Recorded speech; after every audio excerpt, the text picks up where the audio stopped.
You're listening to Civic Media. You can tune into any of our live shows on any radio station across the state with the Civic Media app. Find us in your phone's app store and listen anytime, anywhere.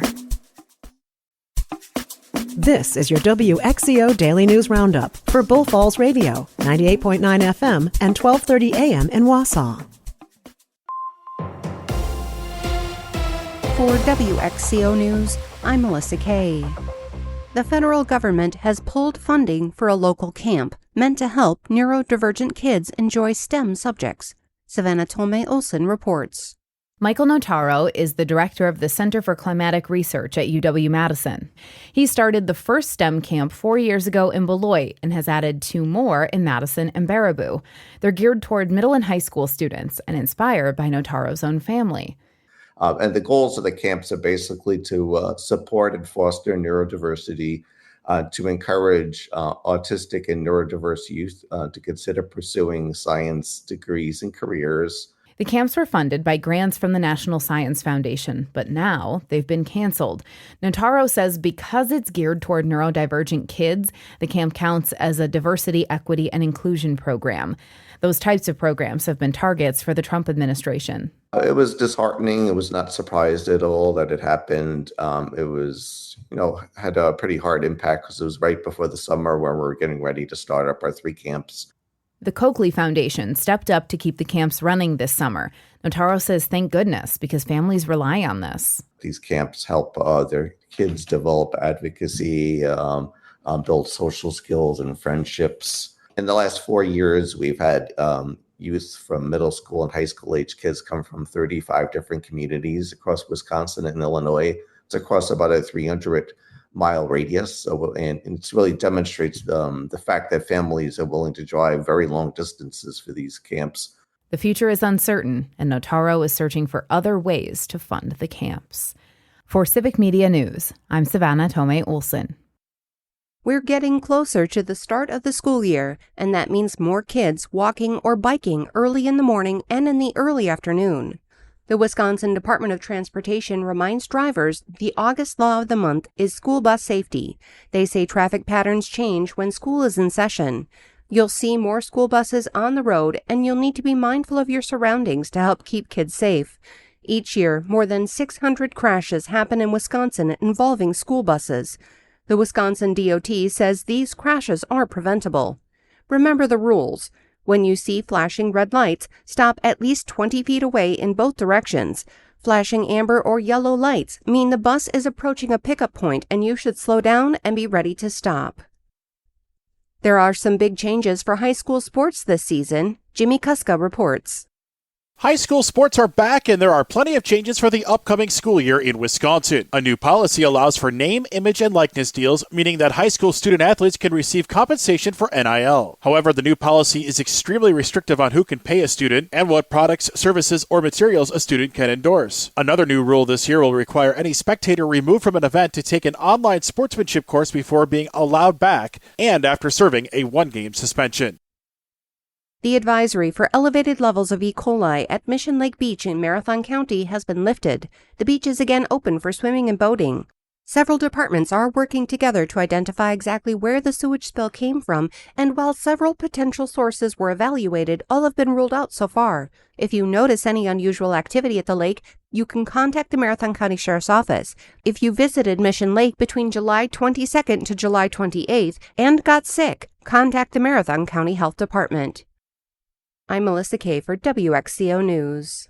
A Brewers win in Atlanta. Hi, I'm Mike Clemens with sports. Baseball. The Brewers face the Braves again tonight after winning last night 3-1. Isaac Collins, a 3-run homer. Starting pitcher Quinn Priester going 7 innings. Manager Pat Murphy. He's been sensational. I was kind of thinking today in about the 5th inning, this kid kind of represents who we are.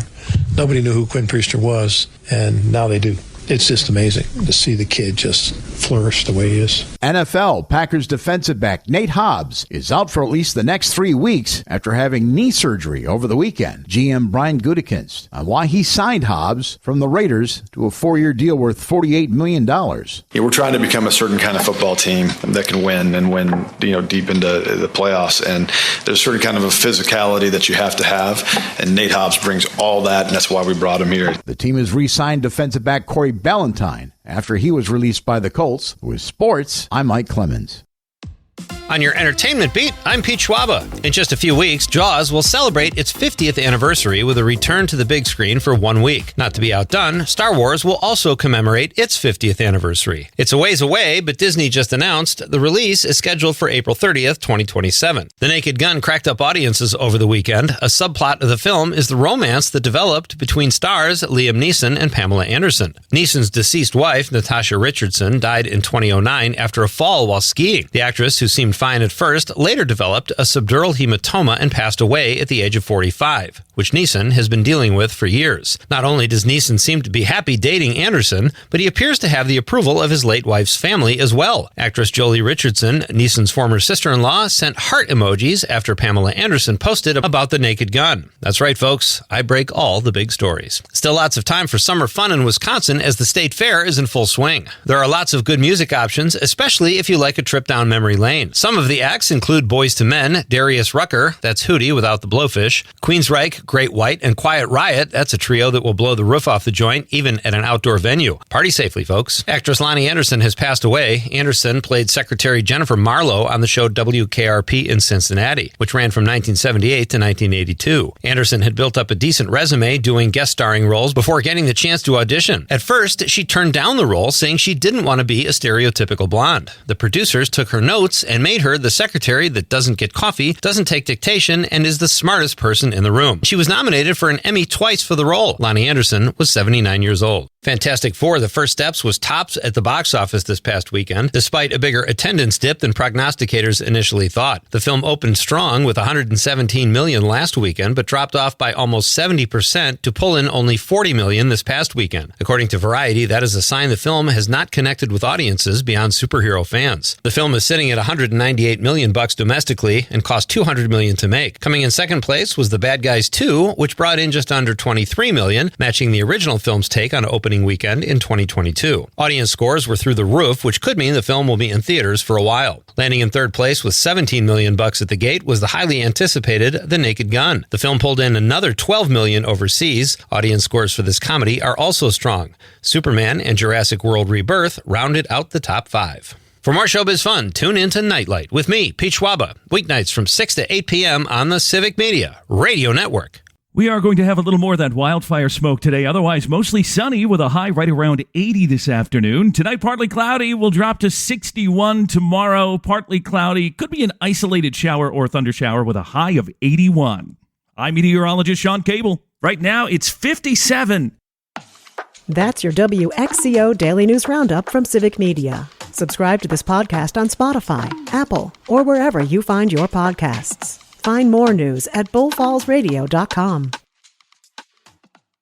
The national news cycle never stops, but it can be hard to find news about your local community. Civic Media is dedicated to providing quality local and state news coverage across Wisconsin. With the Civic Media app, you can get notifications about local stories that matter to you and your community. Find the free Civic Media app in your phone's app store and choose notifications from the menu to tell us what kind of news you want to hear about.